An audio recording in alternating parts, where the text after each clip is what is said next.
14h30, 15h30, l'heure du crime sur RTL. Jean-Alphonse Richard. Il voulait qu'il y ait un coupable. J'ai dit, ben oui, c'est moi tout seul. Et puis j'ai inventé une histoire pour que je sois moi tout seul. Mais il m'avait dit, bon, c'est vous qui avez tué Kennedy. Je avouais de la même façon, c'est moi qui ai tué Kennedy. Hein. Bonjour, la justice pourrait-elle se tromper 3 fois ? C'est ce qu'ont toujours cru les proches et les amis de Pierre Dubois. Ce psychologue scolaire a été condamné 3 fois pour avoir tué Denise Descaves, la principale d'un collège de Troyes. L'enquête et les procès successifs vont s'étaler sur une dizaine d'années, affaires ponctuées de coups de théâtre, d'aveux sans valeur, de fausses pistes, d'expertises approximatives, avec au centre un suspect à l'attitude déroutante, un homme aux airs hautains, recroquevillé sur ses silences ou livrant des déclarations déconcertantes. L'affaire va ainsi naviguer sans cesse entre chien et loup, entre apparence et conviction.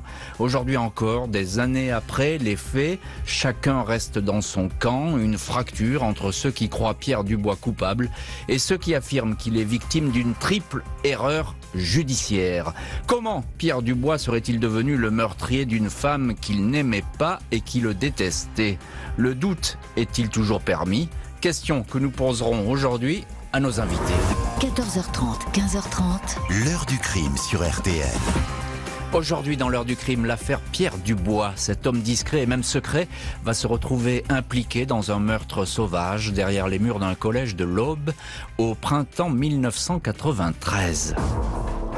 Ce mercredi 21 avril 1993, le collège Pierre Brossolette à la chapelle Saint-Luc dans la banlieue de Troyes est vide et silencieux. On est en pleine vacances de Pâques.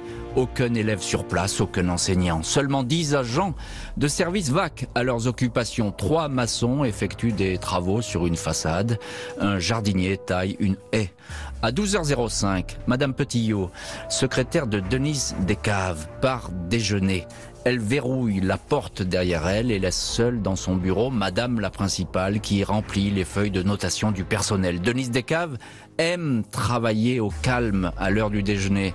Unique moment où personne ne vient frapper à sa porte. À 13h40, le concierge arpente le couloir de la direction. Il est surpris de trouver la porte de la principale entrouverte. Il se manifeste, puis passe sa tête dans l'entrebâillement. La pièce est en désordre, des papiers, un soulier de femme sous une table et devant lui, le corps de Denise Descaves. Elle gît sur le dos, un cordon de téléphone taché de sang enroulé autour du cou, une main ensanglantée, un coupe-papier planté en plein cœur. La police est alertée. Il apparaît que Denise Descaves, enfermée dans son bureau, a ouvert à son tueur, sans doute un familier. Rien n'a été volé, personne n'a rien vu, rien entendu. Le rapport du premier légiste, le docteur Lambert, évalue l'heure du décès entre 13h15 et 14h. Un meurtre au collège, c'est la consternation. Qui en voulait à Denise Descaves ? La principale, 55 ans, mariée, ancienne prof de gym, parfois surnommée la colonelle, était réputée autoritaire, voire inflexible et même humiliante. A-t-elle fait une mauvaise rencontre dans cet établissement classé en zone d'éducation prioritaire et installé dans un quartier sensible ? Les enquêteurs recensent les incidents intervenus entre Denise Descaves et des élèves ou parents d'élèves. Le jardinier que la directrice menaçait de mise à pied est entendu. Puis dans une poubelle est retrouvé un rapport déchiré de l'inspecteur d'académie adressé à la principale. Un rapport au vitriol qui sanctionne un certain Pierre Dubois, directeur de la section d'éducation spécialisée de Pierre Brossolette, celle des élèves réputés difficiles. Dubois, 50 ans, en poste depuis 5 ans, était en guerre ouverte contre Denise Descaves au sujet de l'emploi de la taxe professionnelle, une inimitié et même une détestation connue de tous au collège. Le 26 avril 1993, 5 jours après le drame, les policiers se présentent chez Pierre Dubois. Un logement de fonction au volet clos dans l'enceinte même du collège. Ils saisissent les vêtements qu'il portait le jour du crime. Un t-shirt blanc, un pantalon de jogging.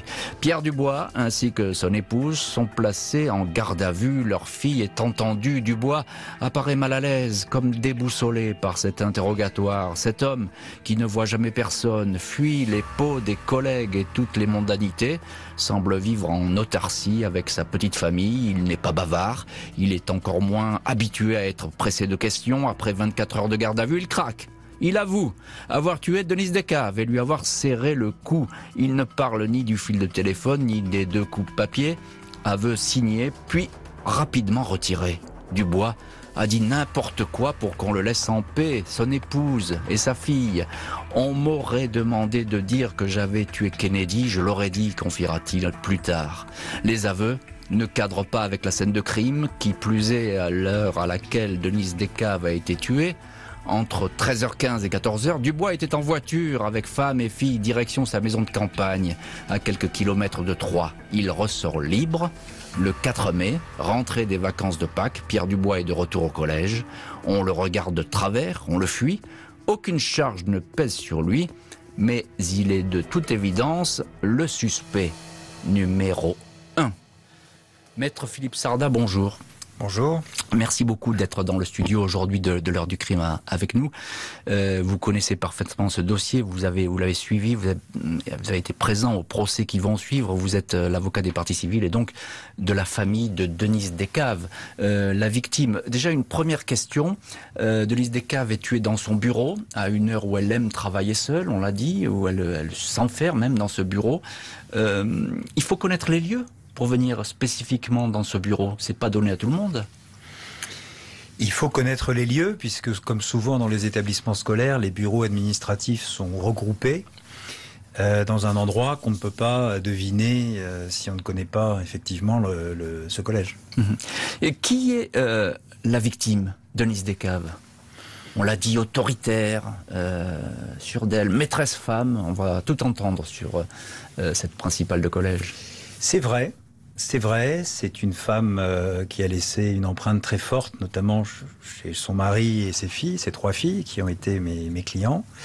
Également chez ses collègues, qui l'ont connue. La quasi-totalité des gens qui ont été entendus, notamment dans la hiérarchie de l'éducation nationale, ne tarissaient pas d'éloges sur elle. C'était une grande travailleuse qui avait peut-être le défaut dans le monde de l'éducation nationale d'être très franche.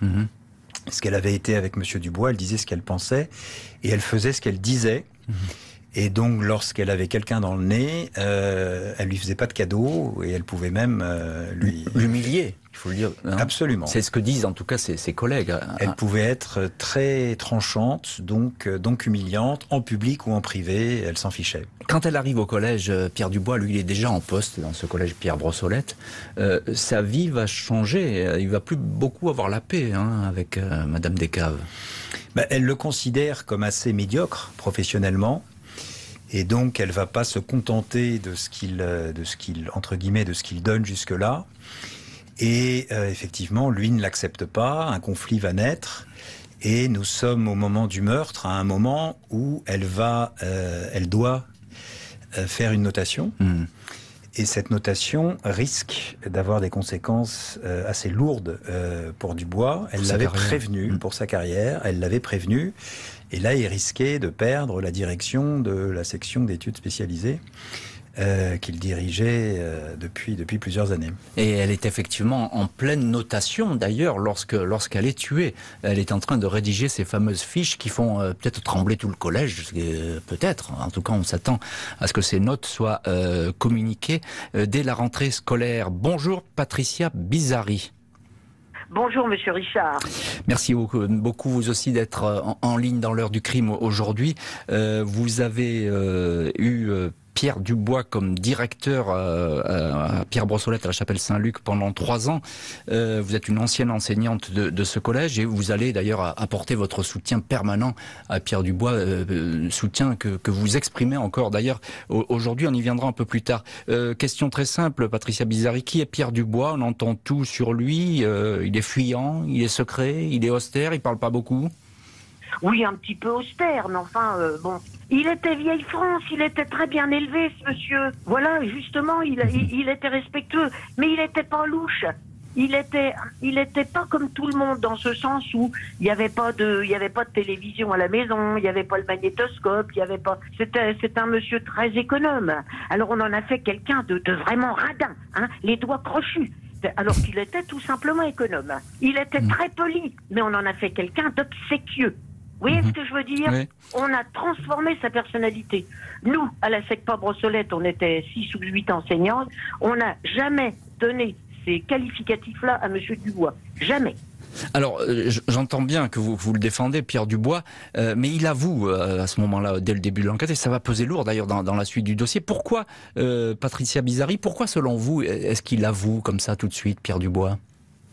C'est un couple fusionnel, vous voyez? C'était une famille, une cellule familiale. Fallait pas y entrer, fallait pas y toucher. Voilà. C'est ce qui explique ses aveux. Il a fait des aveux mais il aurait dit qu'il avait tué le pape, hein. Mais sa femme et sa fille étaient en garde à vue. Et ça, pour des gens comme nous, nous on le croit parce que ça lui ressemble, ça. Vous voyez? On le connaît bien. Maître Sarda, on entend évidemment là, les supporters, si je puis dire, de Pierre Dubois. Il y a déjà, dès le début, il y a deux clans qui se dessinent. Presque dès le début de cette affaire. Les pros Dubois, les anti-Dubois, ça ne va pas faciliter le travail de l'enquête, ça? Ce sont les clans qui existaient au sein de l'établissement avant le crime. Mais ils se sont renforcés avec cette affaire. Hein. Ils se sont cristallisés avec cette affaire et effectivement, ils n'ont plus bougé. C'est-à-dire les partisans de Denise Descaves qui étaient opposés à Monsieur Dubois sont devenus principalement des témoins à charge et inversement pour les partisans de Monsieur Dubois. Un crime, Maître Sarda, il n'y a pas de témoin direct, il n'y a pas d'empreinte, il n'y a pas grand-chose finalement. Parce que ça paraît très gratuit comme geste. Elle a été massacrée, Madame Descaves. Alors, s'agissant de ce qu'on a retrouvé sur la scène de crime, le problème, si vous voulez, on est en 93, il n'y a pas encore toute cette discipline qui existe aujourd'hui sur la préservation des scènes de crime. On sait qu'il y a eu jusqu'à 20 personnes dans le bureau qui n'étaient pas bien grands avant que la police scientifique puisse faire ses relevés. Alors, notamment en termes d'empreintes digitales, c'est une catastrophe sur les poignets, tout le monde y avait mis les siennes. Et en termes d'ADN, idem, on risquait d'avoir recouvert par des postillons, par le fait d'avoir touché des objets, ceux qui avaient pu être laissés par le ou les meurtriers. Donc ce que je veux dire par là, c'est qu'on part de zéro presque. Hein. Absolument. Des mois vont s'écouler sans que le meurtre de Denise Descaves ne soit élucidé, des auditions qui ne donnent rien, des pistes qui aboutissent à des impasses. La lumière va revenir 2 ans plus tard sur le suspect numéro 1, le directeur de la section d'éducation spécialisée. En ce mois de septembre 1995, le commissaire Christian Villebeau prend ses fonctions au SRPJ de Reims. Le dossier Denise Descaves retient toute son attention. L'heure du décès de la principale lui paraît des plus imprécises. Il a tiqué en relisant le procès-verbal de rétractation de Pierre Dubois qui déclare « J'ai inventé un passage chez Denise Descaves entre 12h15 et 12h20. Spontanément, sans qu'on ne lui demande rien. Dubois aurait-il donné l'heure exacte du crime? Le policier est encore saisi par l'attitude de l'intéressé après le meurtre. Il ne s'est pas rendu sur place, n'a pas cherché à se renseigner. Il s'est couché comme d'habitude, à 20h. Le jardinier du collège est réentendu. Il se souvient désormais avoir aperçu Pierre Dubois vers 12h25 dans l'enceinte du collège en train de faire des exercices de gym. L'APJ fait alors réaliser une nouvelle expertise par le légiste, le docteur Pierre Muller. Celui-ci conclut que l'heure du crime est entre 12h05 et 12h20 et non plus après 13h. L'alibi de Pierre Dubois, le départ à la maison de campagne, s'écroule. Le 16 janvier 96, Dubois est à nouveau placé en garde à vue, il est quasiment muet. Le commissaire Villebeau le sent chancelant, mais l'homme ne fait cette fois aucun aveu, il est relâché. Le policier indique dans un rapport que, très probablement, Dubois est l'auteur du meurtre au collège. 2 ans après cet interrogatoire, 25 avril 1997, Pierre Dubois est interpellé à la demande de la juge de Reims qui a repris le dossier. Mathilde Desoblio se range à l'avis du commissaire Villebeau. Elle considère que le psychologue scolaire n'a pas d'alibi et était présent au collège le jour du crime. La police a écarté les autres pistes, notamment une explorée en 1993, celle d'un toxicomane, Karim. Il s'était vanté auprès de sa sœur d'avoir zigouillé une femme. Il avait été dénoncé par un de ses amis. Le juge, à l'époque, avait considéré ses aveux émanant d'une personne instable, un petit dealer rongé par l'abus de drogue. Ses aveux comme étant trop fragiles, il avait été remis en liberté. La juge Desoblio fait donc écrouer Pierre Dubois à la prison de Châlons en Champagne. qui s'appelle encore Chalon-sur-Marne à l'époque. La magistrate exhume les scellés de la première garde à vue. Elle fait analyser le pantalon de jogging saisi chez Pierre Dubois. Une petite tache brune ne donne rien. En revanche, l'expertise du tissu est concluante. 65 fibres similaires à celles du pantalon sont retrouvées sur la veste de la victime. L'enquête paraît alors bouclée. La justice a trouvé l'auteur du crime. 9 juin 2000, Pierre Dubois comparaît devant la cour d'assises de l'Aube à 3. Coupable ou pas coupable? Chacun a son avis, le public est divisé, l'ambiance électrique. L'accusé, longue silhouette, crâne dégarni, lunettes, affiche un visage sans expression particulière. Des témoins défilent pour dénoncer un homme colérique et imprévisible. Le commissaire Villebeau dépose pendant 4 heures témoignages et conclusions accablants. Car rarissime, la cour lui demande de rester à l'audience. Il pourra être interrogé sur des points techniques. Maître Jean-Louis Pelletier énumère toutes les failles et les faiblesses d'un dossier d'accusation qui, selon lui, ne tient pas. La pièce maîtresse, les fibres du jogging est battue en brèche. La matière du jogging est communément présente dans des dizaines de vêtements. Maître Pelletier, séduisant, ne peut gommer la mauvaise impression laissée par son client. Dubois éclate une colère froide au 2e jour lors de la déposition du mari de Denise Descaves. Une attitude hostile qui a frappé les jurés. 20 ans de prison, 2 ans de plus que les réquisitions de l'avocat général. Et dans cette heure du crime, parmi nos invités, nous avons dans le studio de l'heure du crime Maître Philippe Sarda qui défend à l'époque la famille de Denise Descaves, la famille de la victime. Je parlais de cette colère subite de l'accusé. Pierre Dubois, c'est le sentiment qu'il donne, quelqu'un qui est prêt à exploser facilement? Il a de ces personnalités qu'on connaît tous, vous savez, les grands introvertis, qui fonctionnent en fait comme des cocottes minutes, c'est-à-dire qui sont pleins de colère, pleins de peut-être même de rage. Et plusieurs fois, durant les 3 procès, on va la voir, cette colère, puisque si vous le piquez là où ça lui fait mal, la réaction n'est pas du tout sobre et calme, c'est de la colère, voire de la haine qui sort. Et comment ça se passe, ce procès? Alors, j'ai dit une ambiance électrique. C'est ce que vous ressentez, vous, à cette audience? Il y a un climat assez lourd, je crois. Il y a un climat assez lourd. Ça se passe à Troyes. C'est une affaire importante pour Troyes, évidemment. Il y a beaucoup de journalistes. Il y a le comité de soutien de Dubois. Et c'est vrai qu'il y a une espèce de pression autour de Jean-Louis Pelletier, mon illustre confrère, pour aller dans le sens de la défense. Avec par ailleurs quand même un dossier qui est assez accablant. Et je pense que cette tension va résulter de ça, c'est-à-dire... Accablant, c'est vous qui le dites, parce que du côté de la défense de Pierre Dubois, c'est pas ce qu'on croit. Alors, regardez, Pelletier, il démonte le jogging, les fibres, il dit que ça marche pas, il n'y a pas de témoin, il n'y a pas d'empreinte. Il démonte les fibres, sauf que les fibres sont absolument accablantes, puisque certes, c'est un pantalon de jogging de grande consommation, mais qui a une caractéristique rarissime, c'est la proportion des différentes fibres qui sont à l'intérieur et qu'on va retrouver dans l'exacte même proportion sur les victimes, sur les vêtements de Denise Descaves. Et la défense a toujours failli à montrer qu'on pouvait facilement trouver un vêtement qui avait ces mêmes proportions entre le coton, la laine et le polyester. Alors l'avenir de l'accusé de Pierre Dubois semble suspendu à son pantalon de jogging, on peut voir les choses comme ça. Quel visage lui montre à l'audience? Il suit les audiences, il paraît absent, il est... Je pense qu'il a fait peur aux jurés. À ce point-là? Oui, et ça explique, vous l'avez rappelé, il y avait 18 ans de réclusion requis par l'avocat général, ce qui était déjà une peine lourde. Pour un meurtre impulsif, hein. On ne parle pas d'un assassinat, on parle d'un meurtre commis sous la colère. Et les jurés vont aller 2 ans au-delà, vont 20 ans. Et je pense que ça s'explique par le fait qu'effectivement, il a fait peur aux jurés. Il y avait beaucoup de femmes dans le jury de mémoire, par cette colère, un peu glacé, ce côté un peu mystérieux, rentré en lui-même.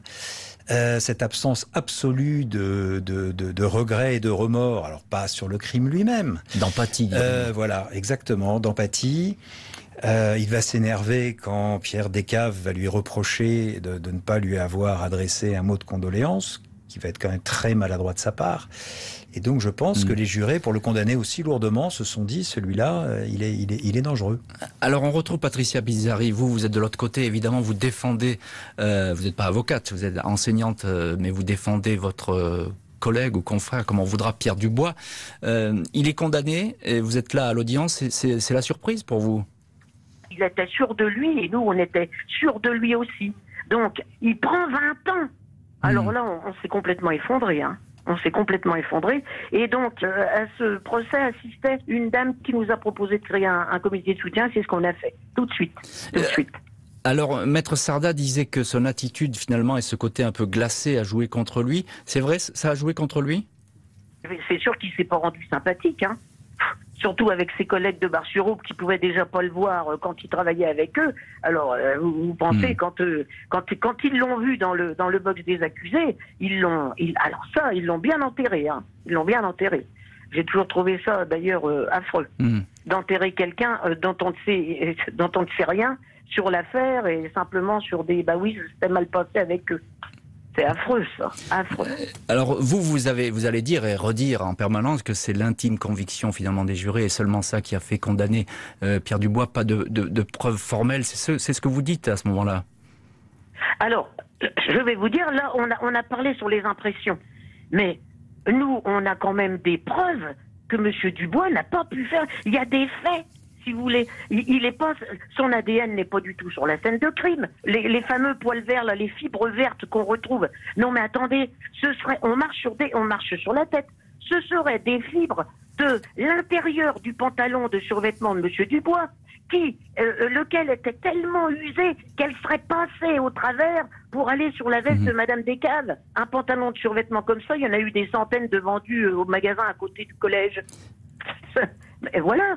Et puis, Monsieur Dubois ne serait jamais allé voir Madame Descaves, d'ailleurs, pour s'excuser, en survêtement, en savate et en maillot de corps. Non, mais c'est pas possible. Et puis, dans les faits, il avait dans son emploi du temps, je crois, on lui donne 7 minutes pour la tuer, alors qu'il en a fallu au moins 20. Il y a plein d'incohérences comme ça. Il n'y a rien qui colle. La veille même du verdict, la loi a changé. Elle autorise un condamné à faire appel. Pierre Dubois va être le premier à utiliser cette possibilité. Il y aura donc un deuxième procès. 15 février 2002, jour anniversaire des 60 ans de Pierre Dubois. Celui-ci se présente devant la cour d'assises d'appel de Paris. Le public est tout aussi contrasté que 2 ans auparavant, les pros et les anti-Dubois. L'accusé peut compter sur son fidèle comité de soutien. Cette fois, l'avocat du psychologue scolaire, Maître Pelletier, mise tout sur la deuxième piste, celle du trafic de drogue, des soupçons qui ont pesé sur le dénommé Karim, qui a été mis de côté lors de l'enquête. L'avocat explique que la victime, Denise Descaves, s'était alarmée du trafic de stupéfiants au sein du collège. Elle avait lancé sa propre enquête et aurait même consigné des noms et des photos dans un classeur. Elle comptait transmettre ces informations à la police. Le fameux classeur n'a pas été retrouvé, mais l'avocat fait citer à la barre 2 éducateurs. Il confirme que Denise Descaves menait des investigations privées. Il s'était même alarmé de la dangerosité de cette mission. La cour d'assises ne s'attarde pas sur l'hypothèse décrite par la défense. La principale aurait pu être agressée dans son bureau par un dealer qu'elle aurait voulu dénoncer. Il est alors question d'entendre Karim, qui avait fait des confidences sur la mort d'une femme et avait décrit le meurtre, mais Karim est aux abonnés absents. L'un de ses amis, Frédéric, qui aurait lui aussi reçu les confidences de Karim, ne souhaite pas venir témoigner. Il n'est pas contraint de le faire. Pour les jurés, l'insondable et imprévisible Pierre Dubois reste bel et bien le meurtrier. Le 2 mars 2002, il est condamné à 15 ans de réclusion criminelle. Et Maître Philippe Sarda, vous défendez à l'époque la famille de Denise Descaves, la famille de la victime. Vous êtes une nouvelle fois présent à ce procès. Plusieurs questions vont se poser, et notamment cette nouvelle ligne de défense, le fameux deal de drogue qui aurait dégénéré, et finalement ce règlement de compte qui aurait eu lieu dans le collège par un dealer mécontent. Pourquoi on l'a balayé très vite, cette piste? Pourquoi elle ne tient pas, selon vous? Elle ne tient pas pour plusieurs raisons. La raison principale a été l'impossibilité matérielle pour le suspect de faire l'aller-retour avec son lieu de scolarité. il serait venu en scooter avec son complice et les chronométrages ont montré que, alors qu'il était présent à la sortie de cet établissement et qu'il était de nouveau présent au retour après le déjeuner, il n'avait pas le temps matériel de faire l'aller-retour au collège de Denise Descaves. Ça a été la raison principale, et aussi le fait qu'il avait été dénoncé dans des conditions qu'on connaît bien, c'est-à-dire par un codétenu qui était en mal de remise de peine et qui espérait ainsi attirer les faveurs du procureur de la République. Donc, autre question, Maître Sarda, ce sont ces fameux rapports d'expertise avec cette heure du crime qui est importante, parce qu'on tourne un peu autour. Pourquoi le premier rapport est-il lui aussi balayé? Le premier rapport, je le rappelle, l'heure du crime, c'est autour de 13h, 13h15, 13h30, dans ces eaux-là. Heure favorable à Pierre Dubois. Le premier rapport est spectaculaire de nullité, puisque vous y allez fort, là. Oui, parce qu'il va fixer une heure du crime on va rapidement se rendre compte qu'en fait, elle est postérieure à la découverte du corps, si vous voulez. Donc, il n'a même pas fait attention aux données de constatation, heure de découverte, première arrivée sur les lieux, etc. Donc ça, c'est la première chose, c'est quand même pas très sérieux. Et la deuxième, c'est qu'il ne va pas se rendre compte dans la dissection du cou que le petit os qui est à la base de la gorge, qu'on appelle l'osioïde, avait été fracturé. Mais c'est la preuve d'un étranglement, c'est ça, hein? C'est le signe d'un étranglement à la main. C'est-à-dire que quand on procède à un étranglement au lien, le lien est sous la mandibule et donc va écraser la partie supérieure du larynx, alors que quand vous étranglez quelqu'un à la main, c'est vraiment une donnée de médecine légale très connue, vous allez plutôt être à la base du cou, et à ce moment-là, fracturer l'osioïde. Et ce qui n'est pas bon pour Pierre Dubois, c'est que dans sa première déposition, dans ses premiers aveux, même s'ils sont considérés comme nuls et non avenus, il dit « j'ai étranglé à la main ». Il ne parle pas du fil téléphonique. Hein. Absolument, et c'est une des choses qu'il avait sorties à l'époque, c'est qu'à partir du moment où le médecin légiste avait exclu un étranglement manuel, et qu'en plus il donnait un mauvais horaire, effectivement, les aveux de Pierre Dubois ne collaient pas. Sauf qu'en fait, il collait. Cette fois, la condamnation est définitive pour Pierre Dubois, totalement désabusé après le verdict. À moins que la Cour de cassation, qui pourrait déceler un quelconque vice de procédure, lui donne une troisième chance. Le 27 février 2003, un an après sa deuxième condamnation, Pierre Dubois apparaît devant la cour d'assises du Loiret à Orléans. Il porte un pull informe et semble lassé de ce long combat qu'il mène depuis des années. Quand son avocat lui avait proposé de se pourvoir en cassation, il avait fourni une réponse pour le moins désabusée. À quoi bon? Il ne me croit pas. Maître Jean-Louis Pelletier a cédé sa place à une jeune consoeur, Stéphanie Leroy. Celle-ci a passé en revue l'ensemble de la procédure pour y trouver la plus petite des failles. Elle a même recruté un policier à la retraite, le commissaire Philippe Vénère, pour enquêter. Il a trouvé un ancien collègue de la directrice, alors qu'elle était en poste à Nogent-sur-Seine, avec qui elle aurait été en conflit. Cet homme, décrit comme menaçant par d'autres enseignants, aurait été vu au collège Paul Brossolette à la période du crime. Scénario qui ne retient pas l'attention des juges. Il ne s'intéresse pas non plus à la nouvelle évocation du trafic de stupéfiants et la fameuse piste Karim. L'ex-commissaire Philippe Vénère aurait pourtant établi qu'il aurait pu se trouver au collège ce jour-là. Pierre Dubois ne délivre aucune émotion, il participe au débat de façon mécanique. Il se défend maladroitement. L'évocation d'un troisième rapport de médecine légale signé du docteur Kergal passe inaperçu. Il avait pourtant remis la pendule du crime à l'heure, la fixant à un créneau encore plus large, entre 12h et 13h40. Des personnes autres que Pierre Dubois auraient pu agir dans ce laps de temps. Après 6 jours de débat, l'ancien psychologue scolaire lance pour la première fois ce cri « Je suis innocent » qui ne porte pas et n'atteint pas les oreilles des jurés. Rebelote, il est condamné à 18 ans de prison. Maître Philippe Sarda, vous êtes à nouveau présent à ce troisième procès, avocat de la famille de Denise Descaves, la victime.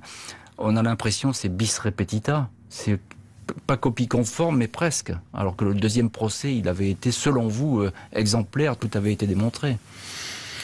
Si vous voulez, quand un dossier est solide, lorsque les charges sont convaincantes, il n'est pas tout à fait étonnant que procès après procès, on ait le même verdict.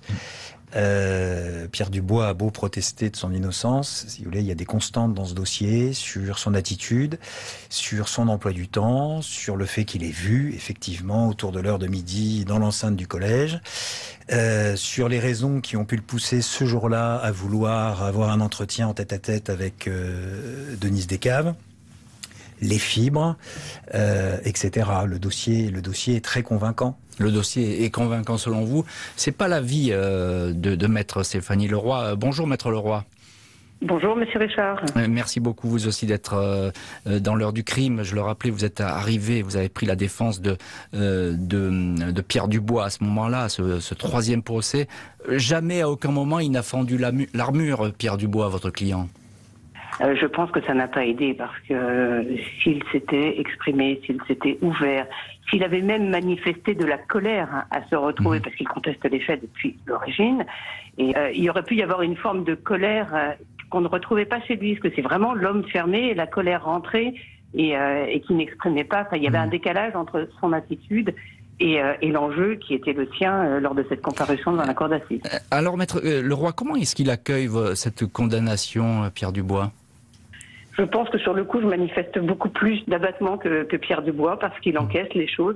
Et c'est presque lui qui me remonte le moral en me remerciant d'avoir essayé par tous les moyens d'obtenir ce que je n'ai pas obtenu. Donc c'est une personnalité à part entière. Et de la même façon qu'il n'a pas manifesté de colère pendant les débats, il n'en a pas manifesté à l'issue de sa condamnation. Alors justement, est-ce que cette colère rentrée que tout le monde exprime, est-ce qu'elle lui a pas été défavorable, justement, le profil de l'homme renfermé qui d'un seul coup dégoupille et puis tue Madame Descaves dans un accès de colère? Alors, cette colère rentrée qu'il laissait apparaître pouvait effectivement donner l'impression qu'il avait le parfait profil de l'emploi et que c'était la personne idoine pour commettre ce type de fait, qui emmagasine un ressentiment pendant des années et à un moment ça explose parce que ça atteint le maximum de la pression qu'il pouvait supporter. Mais ce sont des suppositions, enfin c'est une lecture, mais c'est vrai que son attitude à l'audience et globalement pouvait laisser penser que ça correspondait à ce type de personnalité. J'ai envie de vous poser une question, Maître Philippe Sarda. Vous êtes, donc, je le répète, l'avocat de la famille Descaves. Est-ce que c'est pas un peu un délit de sale gueule aussi qu'il y a contre Pierre Dubois? Parce que finalement, c'est pas parce qu'on est désagréable et qu'on se défend mal et que peut-être on est parfois un peu insultant qu'on est forcément coupable. Non, ça, vraiment, je crois qu'on peut l'écarter. Je vous réponds par une question. Avez-vous eu beaucoup dans vos annales, et vous en avez beaucoup dans l'émission, quelqu'un qui sort libre de garde à vue après avoir avoué un meurtre?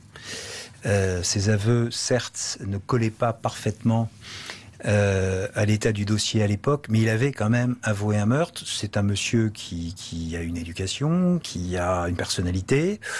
Il a avoué au bout de quelques heures, il n'a pas avoué au bout de 38 heures sans avoir dormi, etc. On est dans les débuts de sa garde à vue, et il va sortir libre, et il va le rester des années.